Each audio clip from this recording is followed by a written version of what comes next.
네, 하나님의 마음을 느끼는 방법이란 저는 말씀 증거하겠습니다. 창조주 하나님이 이 땅을 만드셨습니다. 우리를 지으셨습니다.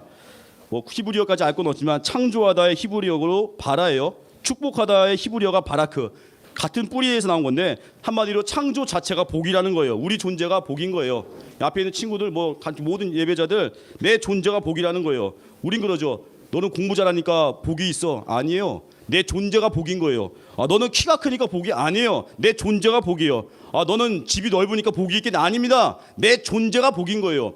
내 자체, 내가 살아있다는 것 자체가 복인 거예요. 그래서 내가 있는 곳이 나로 인해 잘 되게 되는 거예요. 우리는 복의 통로입니다. 내가 가는 직장, 내가 가는 학교, 내가 있는 가정, 기도하고 예배할 때 내가 복의 통로가 된다는 거예요. 그러면 이 복의 통로를 잘 감당하려면 누구랑 가까워야 돼요?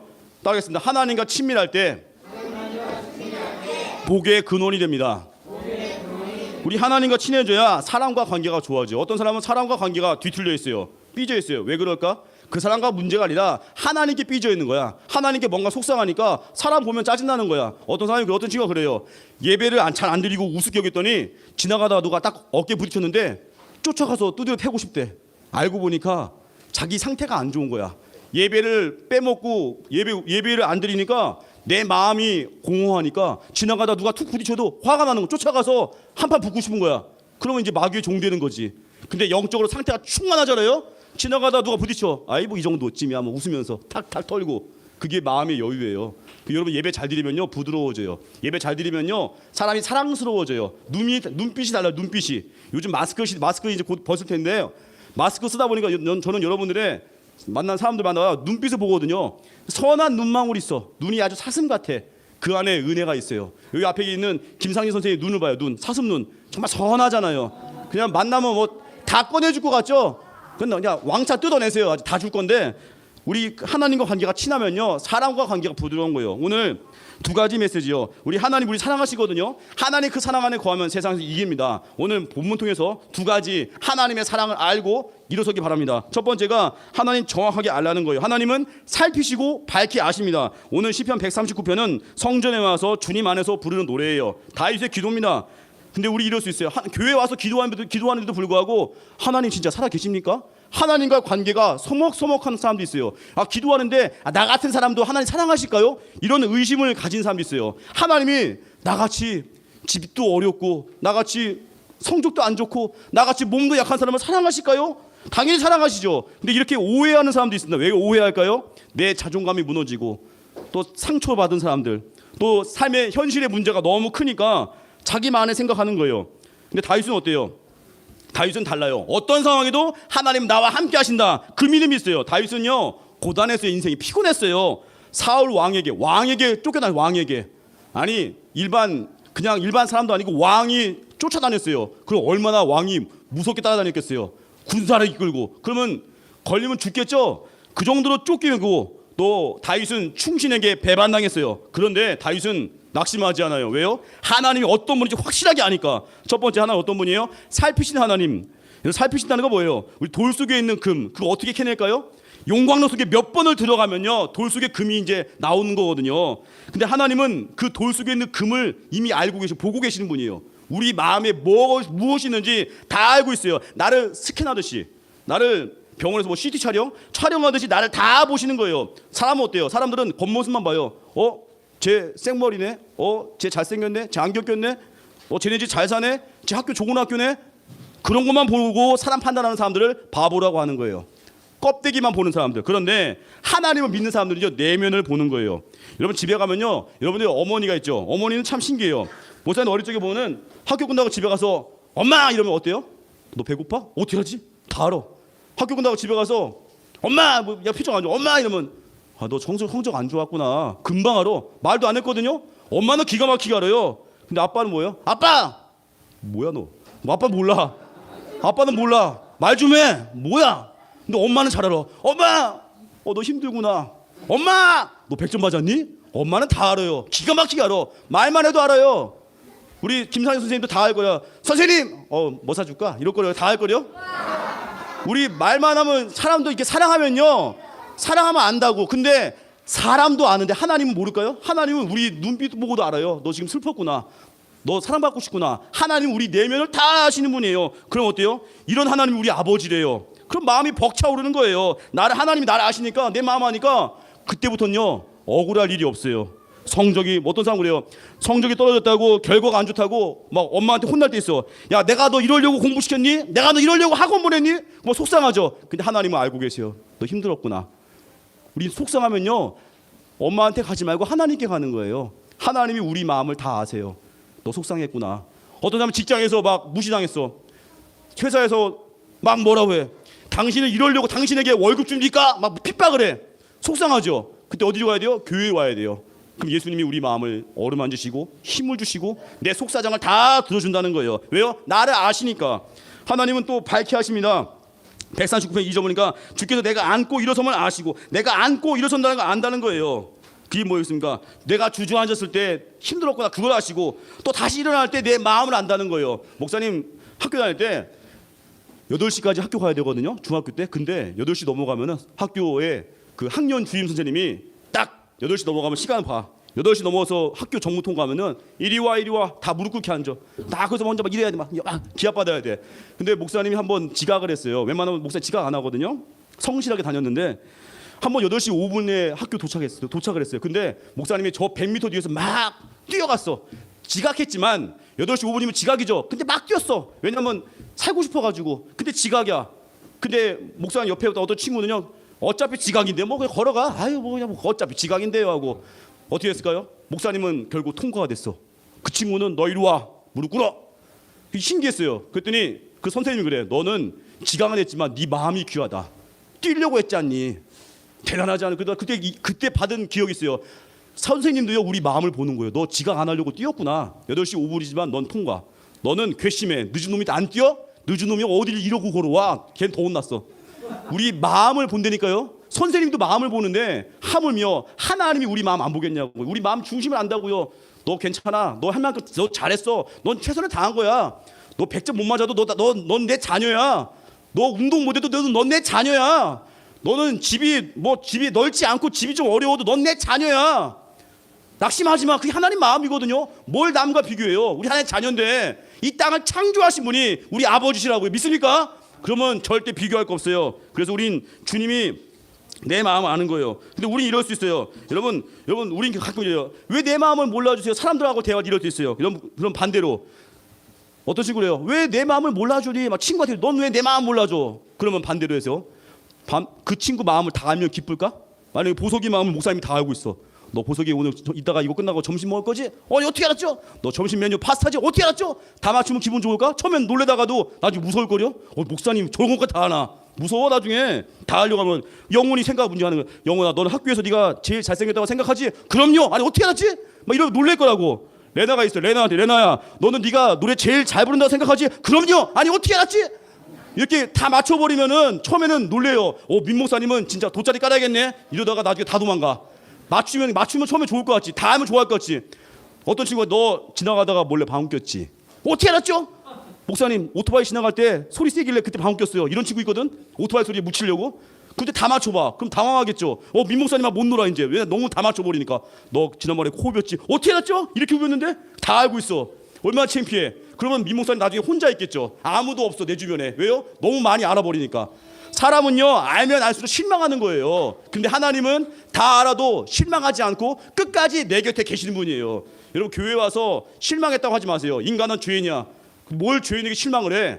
인간은 사랑할 대상이지 기대하는 게 아니에요. 사람 의지하지 말라고요. 사람은 사랑하는 겁니다. 우리 안에 하나님은 우리 마음에 우리를 볼 때 우리를 감탄하시는 분이에요. 경이로움 보는 거예요. 우리를 창조하시고 너무 아름답다는 거예요. 경이로움이라는 책에 나오는 그 이야기입니다. 목사님이 2년 전에 한번 소개했던 적이 있어요. 라비 제커 라이어스라는 분이 썼어요. 그분은 이제 천국 가신 분인데 마이크와 세론 부부 이야기예요. 그 부부가 참 신실해요. 그 부부가 루마니아에 사는 두 팔이 없이 태어난 아이에 관한 기사를 읽었어요. 아이가 팔이 없이 태어났어요. 팔이 없어. 근데 그 아이의 기사를 본 거예요. 이 미국에 사는 이 마이크와 세론 부부가. 그리고 우리가 좀 키워보고 싶은 마음이 생긴 거예요. 그 소년이 그 아이는요 1살 때부터 고아원으로 맡겨졌습니다. 왜냐하면 엄마가 포기했어. 얘는 너무 키우기 힘들다고. 팔이 없으니까 엄마가 얘는 내가 못 키우겠습니다. 고아원에 맡겼습니다. 근데 고아원에 맡기면 잘해줘야 될 거 아니야. 근데 고아원에 있는 선생님조차도 얘를 외면했어요. 왜냐, 얘 몸에 손대면 재수 없을까 봐. 얘 몸에 손도 못 대. 오지마 오지마. 너 괴물이야 막. 고아원의 선생님이 막 얘를 피했어요. 아이가 막 재수 없다는 거예요. 근데 이 마이크와 세론 부부는요 이 아이를 사랑했습니다. 그 기사만 보고 루마니아에 있는 그 아이를 입양하기로 했습니다. 나중에 사람들이 놀랐어요.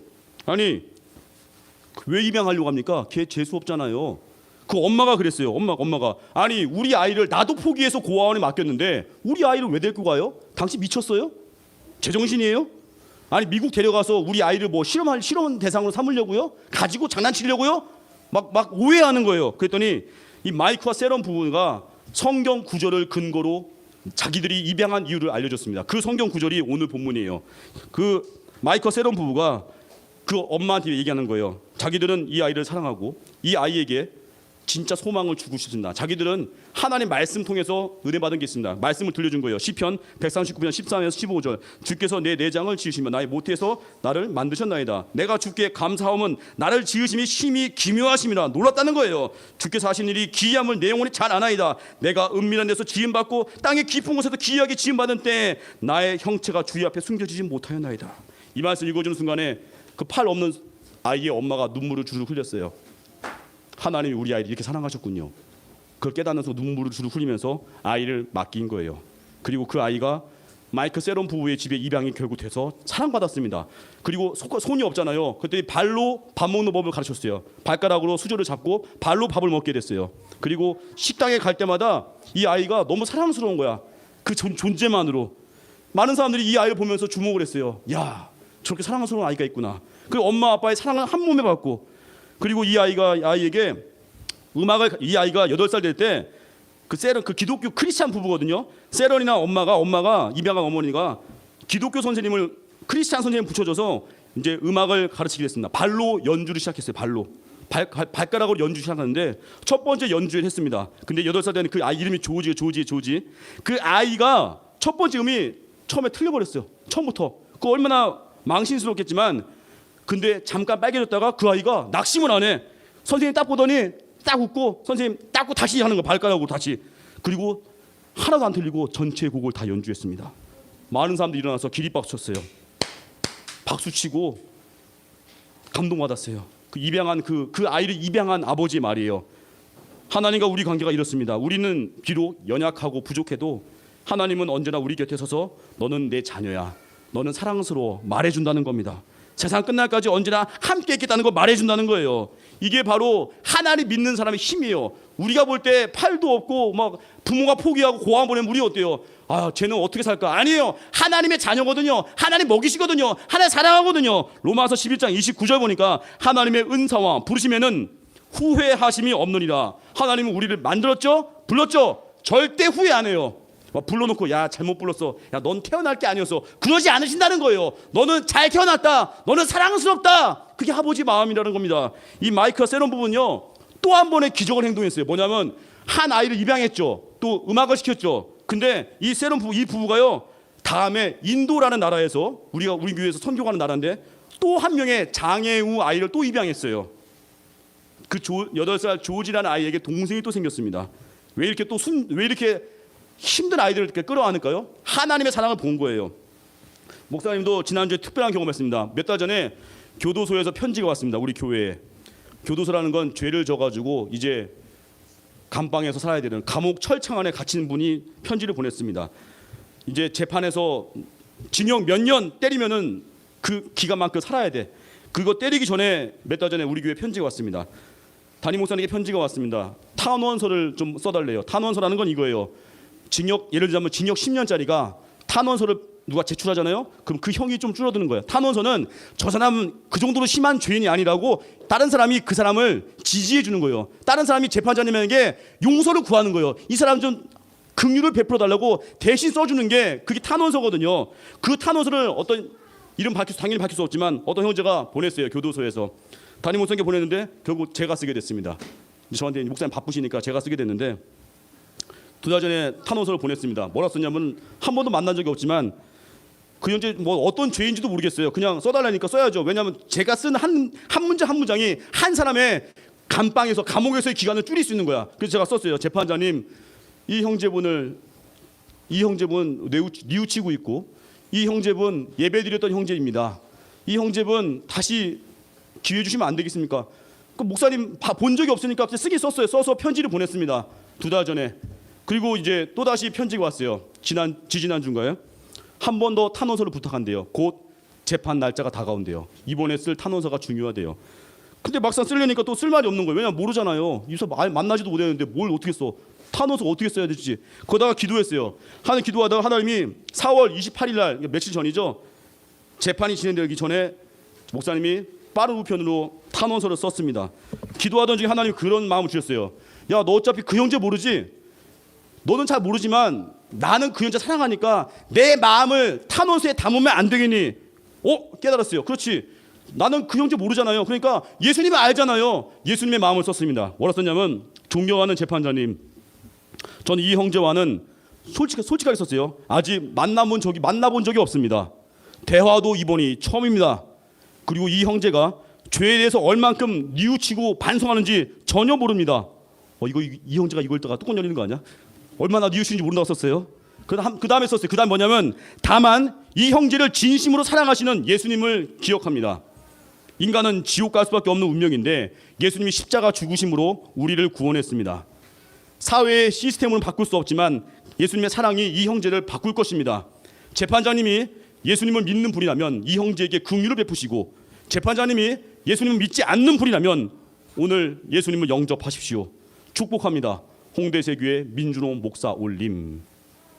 복음 증거의 편지가 됐습니다. 왜 이렇게 썼을까요? 저는 그 사람을 다 지지할 수 못해요. 왜냐, 인간이기 때문에. 하지만 내 목숨까지 바쳐서 사랑하신 예수님은 그 영혼을 끝까지 지키십니다. 그래서 그걸 쓴 거예요. 이제 결과를 기다리고 있습니다. 재판 이제 어떻게 나왔는지 기도하고 있거든요.